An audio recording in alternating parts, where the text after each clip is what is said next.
வணக்கம். களம் எட்டுல டிவிக்கே போட்டு பொழந்துகிட்டு இருக்காங்க.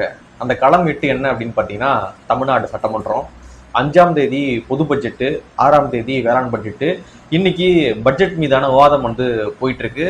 அதற்கிடையே காவிரி விவகாரமும் சூடுபிடிச்சு விவாத பொருளாக மாறி இருக்கு. போட்டு எல்லாரும் டிவிக்கேவை பொலன்னு பொழந்துகிட்டு இருக்காங்க. பனையூர் வாரச்சந்தை அப்படின்னு திமுக சொன்ன அந்த ஸ்டேட்மெண்ட் இருக்குல்ல, ஸோ அதுதாங்க இந்த சட்டமன்ற நிகழ்வுலேயே ஹைலைட்டான ஒரு விஷயம். தொடமாட்டோம், தொட்டவங்களையும் விடமாட்டோம், தொடமாட்டோம், தொட விடமாட்டோம், தொட்டவங்களையும் விடமாட்டோம் அப்படின்னீங்களே, அப்படி தொட்டவங்க தான் இன்னைக்கு பனையூர் வாரச்சந்தையில் வந்துகிட்டு இருக்காங்க அப்படின்னு சொல்லிட்டு திமுக சொன்னது தான் இருக்கிறதுலே அல்டிமேட்டு. சௌமியா அன்புமணி அவர்கள் கிளியர் கட்டா குழன்னாதீங்க, அணைய கட்டணமா வேணாமா அப்படின்றத தெளிவான ஒரு ஸ்டாண்ட் எடுங்க அப்படின்னு சொல்லிட்டு விஜய் அவர்களுக்கு ஒரு பாடத்தையும் எடுத்திருக்காங்க. ஸோ இது தொடர்பாக இந்த வீடியோவில் நம்ம விரிவாக பேசுவோம். தொடர்ந்து ஆதரவு கொடுங்க, அப்படியே சப்ஸ்கிரைப் பண்ணிடுங்க.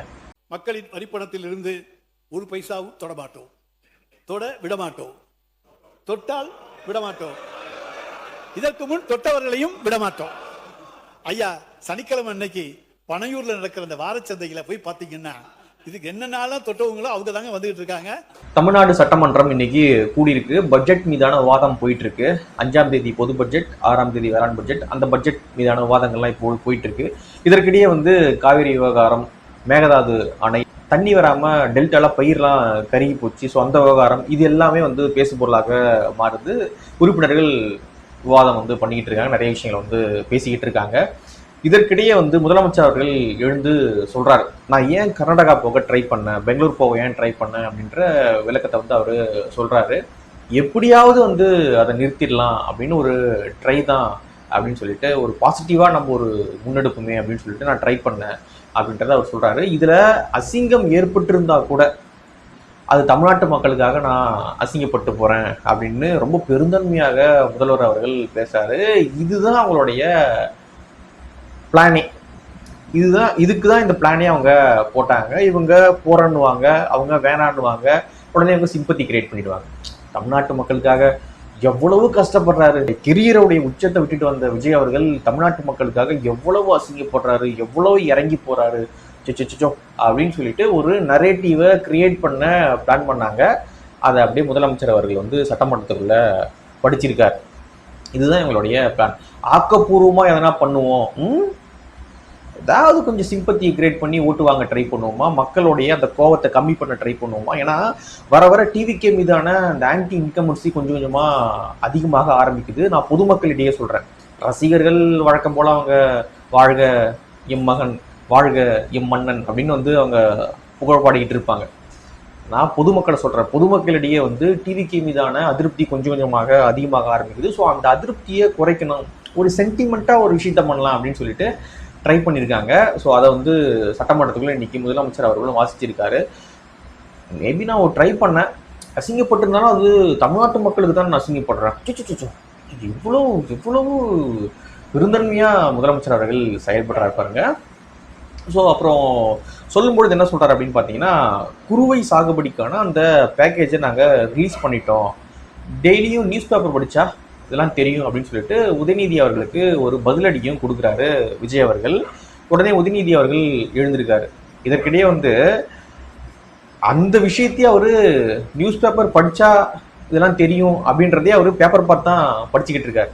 எவ்வளவு ஒரு நாலேஜான அந்த சப்ஜெக்ட்ல எவ்வளவு அறிவு நம்மளுடைய முதலமைச்சர் அவர்களுக்கு இருக்கு அப்படின்றது இன்னைக்கு சட்டமன்றத்துல அவர் படிச்ச விஷயங்களை பார்த்தா தெரியும். ஒவ்வொரு வார்த்தையும், ஒரு எழுத்து, ஒரு நம்பர் எல்லாத்தையும் பேப்பர் பார்த்து தான் படிக்கிறார்.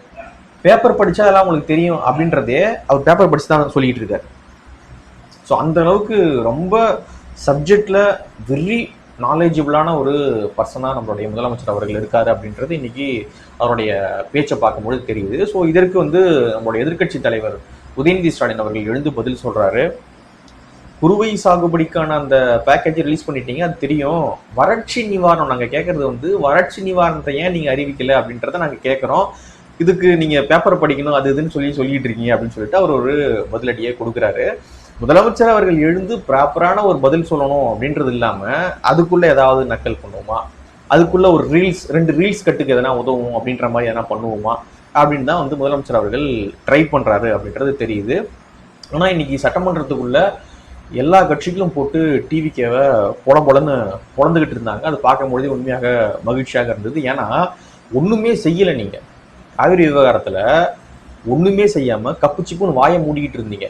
இன்னைக்கு சட்டமன்றத்துக்குள்ள நாங்க அதை பண்ணிட்டோம் இதை பண்ணிட்டோம் அப்படின்னு வீராவேசமாக பேசிக்கிட்டு இருக்காங்க. எதிர்கட்சிகள் போட்டு பொலன்னு பொழந்துட்டாங்க. குறிப்பாக சொல்லணும் அப்படின்னா பிஎம்கே சௌமியா அன்புமணி அவர்கள் சூப்பரா ஒரு ஸ்பீச்சை வந்து கொடுத்துருந்தாங்க. இஷ்யூ பேஸ்டா வந்து சட்டமன்றத்துக்குள்ள பேசுற சில உறுப்பினர்கள் தான் இருக்காங்க. குறிப்பிட்டு சொல்லணும் அப்படின்னா சௌமியா அன்புமணி அவர்கள் இஷ்யூ பத்தி, இதுதான் இஷ்யூ, இதில் இப்படி பண்ணுங்க அப்படின்னு ரொம்ப சூப்பரான ஸ்பீச்சை கொடுக்கக்கூடிய சௌமியா அன்புமணி அவர்கள் இன்னைக்கு பேசியிருந்தாங்க. அவங்க தெளிவா வந்து சொல்லியிருந்தாங்க, காவேரியில கர்நாடகா தண்ணி திறக்கல, வயநாட்டுல மழை பெய்யுது, கபினி அணையில தண்ணீர் தேங்குது, ஸோ அவங்க அந்த உபரியை தான் திறக்கிறாங்க. கபினியில இருந்த உபரி தான் அவங்க திறக்கிறாங்களே தவிர காவேரியில நமக்கு தர வேண்டிய தண்ணி அந்த உரிமையில, உபரியை சொல்லல, உரிமையில ஒரு தண்ணி வரணும்ல, நம்மளுடைய உரிமைக்காக ஒரு தண்ணி வரணும்ல, என்னுடைய இந்த டைம்ல இந்த தண்ணி வரணும் அப்படின்னு நம்மளுடைய ரைட்ஸ் இருக்குல்ல, அந்த ரைட்ஸ் படி அவங்க தண்ணி திறக்கல, வடிகாலாகத்தான் தண்ணீர் திறந்திருக்காங்க அப்படின்றத சௌமியா அன்புமணி அவர்கள் அவங்களுடைய ஸ்பீச்சில் சொல்றாங்க. ஹாரங்கி, ஏமாவதி, கேஆர்எஸ் இந்த 3 அணை இருக்குல்ல, இந்த 3 அணையினால வந்து பெரிய அளவில் காவிரியில தண்ணி நமக்கு கிடைக்கல, கபினில இருந்து தான் கிடைச்சிருக்கு. அது வந்து வயநாட்டில் மழை பெய்யுது, கபினில தண்ணி தேங்குது, உபரி நீரை அவங்க திறந்து விடுறாங்க. மற்றபடி தலைக்காவேரியிலிருந்து வரக்கூடிய அந்த தண்ணி வந்து இந்த 3 அணையில வந்து தேங்குது. ஹாரங்கி, ஹேமாவதி, கேஆர்எஸ் இந்த 3 அணையில தேங்குது இல்லையா. ஸோ இவங்க இந்த 3 அணையில இருந்து கர்நாடகா பரப்பரா தண்ணியை திறக்கல அப்படின்றத சௌமியா அன்புமணி அவர்கள் சொல்லியிருந்தாங்க. மேகதாது அணை அப்படின்றது ரொம்ப மோசமான விஷயம் அப்படின்றதையும் அவங்க பதிவு பண்ணியிருந்தாங்க. தமிழ்நாட்டு எல்லையில இருந்து 4 கிலோமீட்டர் 5 கிலோமீட்டர்ல அவங்க அணையை கட்ட ட்ரை பண்றாங்க, ஒரு சொட்டு தண்ணி கூட வராது. இப்பொழுதே இவ்வளவு கெடுபிடி, ஆணையம் சொல்லுது, நீதிமன்றம் சொல்லுது, இவ்வளவு அழுத்தம் போட்டும் தண்ணி திறக்க மாட்டாங்க.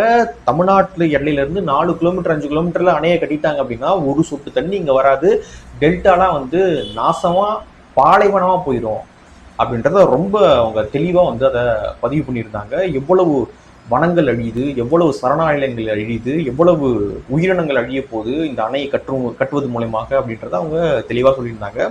ஒண்ணு மேகதாட்டு டேம் கட்டணும், இல்ல மேகதாட்டு டேம் கட்டக்கூடாது. இதுல நடுவுல என்ன முயற்சி?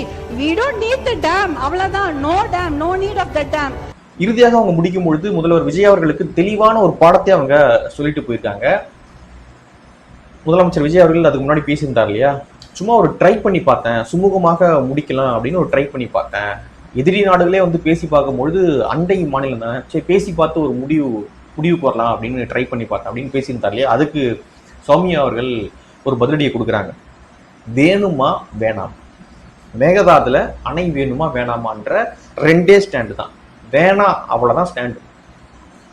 பேசி பார்க்குறேன் அப்படி இந்த வழ குழ இந்த பேச்சுக்கே இடம் கிடையாது. எங்களுக்கு ஆனால் வேணாம், நீங்க டைரக்டா வந்து அனைத்து கட்சி கூட்டத்தை கூட்டுங்க, டெல்லியில போக்குவோம், அழுத்தத்தை கொடுப்போம், அவ்வளவுதான். சும்மா இந்த வழ குழ அங்க போய் பேசுறேன், இங்க போய் பேசுறேன், இங்க கடிதம் எழுதுறேன், இதை பண்றேன், இந்த வேலைக்கே இங்க இடம் கிடையாது. விஜய் அவர்கள் வழ குழலாம் இருக்கக்கூடாது. ஆனா எங்களுக்கு வேணாம், அனைத்து கட்சி கூட்டம் இதான் தீர்மானம், டெல்லியில போயிட்டு சப்மிட் பண்ணுவோம், அவ்வளவுதான், முடிஞ்சு போச்சு அப்படின்னு சொல்லிட்டு ரொம்ப கிளியர் கட்டா விஜய் அவர்களுக்கு சௌமியா அன்புமணி அவர்கள் ஒரு பாடத்தை வந்து எடுத்திருந்தாங்க. அவருக்கு அது புரிஞ்சுதா இல்லையா அப்படின்றது நமக்கு தெரியல. இன்னொரு பக்கம் வந்து முன்னாள் அமைச்சர் ரகுபதி அவர்கள் பயங்கரமா ஒரு ஃபன் பண்ணிட்டு இருந்தாரு. தொடமாட்டோம், தொட்டவங்களையும் தொடமாட்டோம், விடமாட்டோம், தொட்டவங்களையும் விடமாட்டோம் அப்படின்னீங்களே. வாரம் பனையூர் வாரச்சந்தையில வந்துகிட்டு இருக்காங்கல்ல, வந்து சேர்ந்துகிட்டு இருக்காங்கல்ல, அவங்க எல்லாம் இங்க தொட்டுட்டு தாங்க வந்திருக்காங்க அப்படின்னு சொல்லிட்டு அவரு பேசியிருந்தாரு. அல்டிமேட்டான ஒரு ஸ்பீச் அது. அதை பார்க்கும்போது குபீர்னு நான் சிரிச்சிட்டேன். பனையூர் வாரச்சந்தை அப்படின்னு இருப்பாருங்க, அப்படிதாங்க நடந்துகிட்டு இருக்கு. வாரம் போயிட்டு ஜாயின் பண்றது, இந்த வாரம் இவங்க கோட்டா, அடுத்த வாரம் இவங்க கோட்டா அப்படின்னு சொல்லிட்டு ஒரு வாரமும் ஒருத்தவங்க கோட்டாவா போயிட்டு ஜாயின் பண்ணிட்டு இருக்காங்க. என்ன வேலை இது?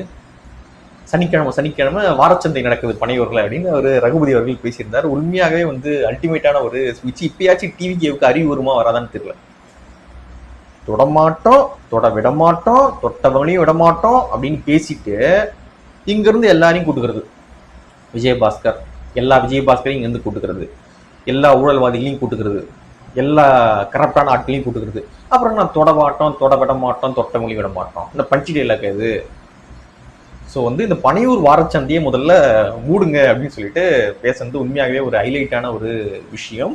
அதே போல வந்து நம்ம இன்னொரு விஷயத்தையும் நோட் பண்ண வேண்டியது என்ன அப்படின்னு பார்த்தீங்கன்னா, அதையும் சட்டமன்றத்துக்குள்ள பேசியிருந்தாங்க. அனைத்து கட்சி கூட்டம், காவிரி விவகாரம் தொடர்பாக, மேகதாது இஷ்யூ தொடர்பாக அனைத்து கட்சி கூட்டத்தை ஏன் நீங்க கூட்டல அப்படின்னு தெளிவா கேட்கறாங்க. எல்லாரும் கேட்கறாங்க, ஏன் கூட்ட மாட்டீங்க, என்ன பிரச்சனை அப்படின்னு கேட்கறாங்க. அதை விட்டுட்டு சுத்தி சுத்தி சுத்தி சுத்தி ரவுண்டு கட்டுறாங்க. மற்ற விஷயத்தெல்லாம் பேசுறாங்களே தவிர டிவிக்கு உறுப்பினர்கள், அமைச்சர்கள், முதலமைச்சர் ஏன் அனைத்து கட்சி கூட்டத்தை கூட்டல அப்படின்னு தெளிவான ஒரு விளக்கம் இல்லை.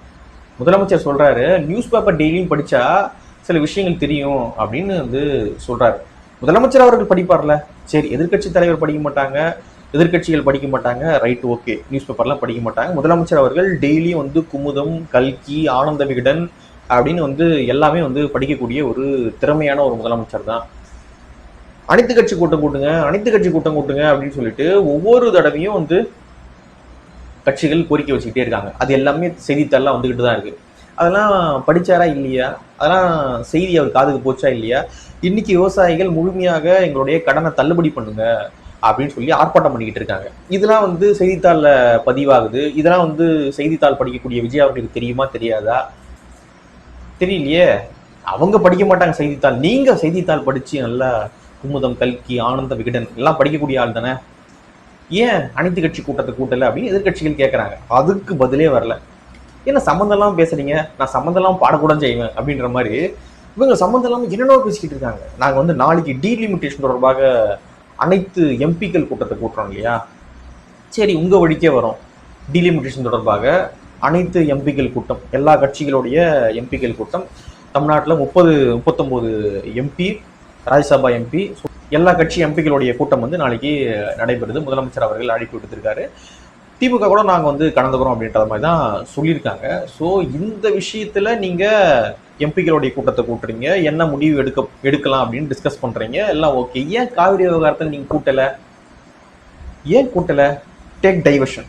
இப்போ எல்லாருமே என்ன பண்றாங்க, காவிரி விவகாரத்துல வந்து ஏன் கூட்டல அப்படின்னு கேட்டே இருக்காங்க. ரைட் ஓகே, அப்ப இது கூட்டுவோம் அப்படின்னு சொல்லிட்டு டேக் டைவர்ஷனா அப்படின்னு நமக்கு தெரியல. டேக் டைவர்ஷன் அப்படின்னு சொல்லிட்டு கொண்டு போய் தமிழ்நாட்டை முட்டுச்சந்தில் விட்டுறாதீங்க, அல்லது டேக் டைவர்ஷன் கொண்டு போய் திருப்பதியில் விட்டுறாதீங்க, அதாவது ஆந்திராவில் விட்டுறாதீங்க அப்படின்னு வந்து சொல்கிறோம். ஆல்ரெடி இங்கே நிறைய ஆந்திராவுக்கு போயிட்டு இருக்குன்னு சொல்கிறாங்க இல்லையா, அதனால சொல்கிறேன். டேக் டைவர்ஷன் இருந்தீங்கன்னா ஆந்திராவுக்கு தான் எல்லாம் போகும். அதனால் வந்து உருப்படியாக ஏதாவது பண்ண முடியுமா அப்படின்றத பாருங்கள். இன்னைக்கு சட்டமன்ற கூட்டத்தொடர் பார்க்கும்பொழுது உண்மையாகவே மகிழ்ச்சியாக இருந்தது. டிவிக்கேவை போட்டு ரவுண்டு கட்டியிருந்தாங்க எதிர்கட்சிகள். அதில் உண்மையாகவே ரொம்ப மகிழ்ச்சியான செய்தி. எவ்வளவுதான் நீங்கள் ரவுண்டு கட்டினாலும் அங்கேருந்து ஒன்றுமே அப்படியே இருக்காங்க. எதனா பேசிட்டு போங்க, என்னத்தையாவது பண்ணிட்டு போங்க, நாங்கள் 5 வருஷம் அப்படியே ஓட்டிட்டு போகிறோம் அப்படின்ற மாதிரி தான் அவங்க இருக்காங்களே தவிர ஒரு பொறுப்பான பதில் வகன்னு ஒன்றுமே வந்து அந்த மாதிரி ஒன்றுமே நம்மளால் எதிர்பார்க்க முடியல. நாளைக்கு டீலிமிட்டேஷன் தொடர்பாக அனைத்து எம்பிக்கள் கூட்டமானது நடைபெறுது. ஸோ அதில் என்ன பண்ணுறாங்க அப்படின்றத வெயிட் பண்ணி பார்க்கலாம். ஸோ இறுதியான கோரிக்கை என்ன அப்படின்னு பார்த்தீங்கன்னா, சட்டமன்றத்துக்குள்ளே முதலமைச்சர் அவர்கள் பேசுகிறாரு அப்படின்னா ஃபேக்சுவலாக இருக்கணும், கரெக்டாக இந்த பாயிண்ட்டுக்கு இப்படி இந்த ஆன்சர் அப்படின்ற மாதிரி இருந்தால் ரொம்ப நல்லா இருக்கும். அதை விட்டுட்டு இப்படி பேசினா இதை கட் பண்ணி இது ஒரு ரீல்ஸ் ஆகும், இப்படி பேசினா இதை கட் பண்ணி இது ஒரு ரீல்ஸ் ஆகும், ரைட்டு ஒரு 4 ரீல்ஸ் தெரிச்சு இந்த ஸ்பீச்சில், அப்படி கனெக்ட் பண்ணி பேசுனீங்கன்னா அது நல்லா இருக்காது முதலமைச்சர் அவர்களே. அதனால வந்து இஷ்யூ என்ன, அதற்கு ப்ராப்பராக என்ன விளக்கத்தை கொடுக்கலாம் அப்படின்னு பேசுனீங்கன்னா நல்லா இருக்கும். நியூஸ் பேப்பர் படிக்கல, இவங்க வந்து புத்தகம் படிக்கிறாங்க, இவங்க வாக்கிங் போகிறாங்க, இதான் வந்து பொறுப்பான பதிலாக தெரியல. ஸோ உங்களுடைய பார்வை என்ன அப்படின்றத கீழே கமெண்ட்ல பதிவு பண்ணுங்க. அதே போல் வந்து அந்த பனையூர் வாரச்சந்தையும் இந்த வாரம் மூடிடுங்க, அது வந்து சரியில்லை. நன்றி.